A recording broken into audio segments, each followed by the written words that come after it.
Hi all, எல்லோரும் எப்படி இருக்கீங்க? நாங்கள் இன்றைக்கி போத்தீஸில் தான் பர்ச்சேசிங். மந்த்லி க்ராசரிஸ் ஐட்டம் எப்போவுமே போத்தீஸில் தான் பர்ச்சேஸ் பண்ணுறது. அதே மாதிரி போயிட்டு இந்த மாதம் பர்ச்சேஸ் பண்ணிடுச்சு. பாப்பா, நான், அம்மா 3 பேரும். எப்போவுமே ஹஸ்பண்டோட போவேன், இல்லைனா நான் தனியாக போய் பர்ச்சேஸ் பண்ணுவேன். ஸோ பாப்பாவை கூட்டிகிட்டு அம்மாவை கூட்டிகிட்டு பாப்பா உட்கார ஆரம்பித்ததுக்கப்புறம் இப்போ பைக்கில் பின்னாடி உட்காந்துட்டு வரா, அம்மா பிடிச்சிட்டு வராங்க. அதனால கொஞ்சம் ஓகேவாக இருக்கும். இட்டுன்னு போயிட்டேன் இன்றைக்கி 2 பேரையுமே. ஸோ பாப்பா வந்து எல்லாத்தையும் எடுத்து போட ஆரம்பிச்சிட்டாங்க எப்பவும் போல். அவங்கக்கிட்டேருந்து அதெல்லாம் வாங்கி வைக்கிறதுக்கே போதும்னு ஆகிடுச்சு.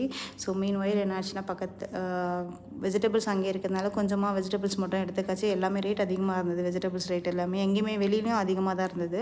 அதை விட பரவாயில்ல, போத்தீஸில் ஓரளவுக்கு ஓகே வந்தது. சரி, வெஜிடபிள்ஸ்லாம் வாங்கிட்டு பில்லு போட்டால் பார்த்தீங்கன்னா 4000 பில்லுங்க. ஐயோ, இந்த மாதம் சேவிங்ஸ் கூட பண்ண முடியாத அளவுக்கு ஆகிடுச்சு. வீட்டு வாடகை அது எல்லாமே கொடுத்துட்டு கரெக்டாக போயிடுச்சு. ஸோ இதுக்கப்புறம் ராம் இன்டர்நேஷ்னல் ஹோட்டல் பக்கத்துலேயே போயிட்டு டின்னரையும் முடிச்சுட்டு அதெல்லாம் வந்துச்சுங்க. பாப்பா வீட்டுக்கு வந்த உடனே பார்த்திங்கன்னா அவர் காலை மட்டும் ஒரு வீடியோ எடுத்து போட்டு வச்சுருந்தாரு.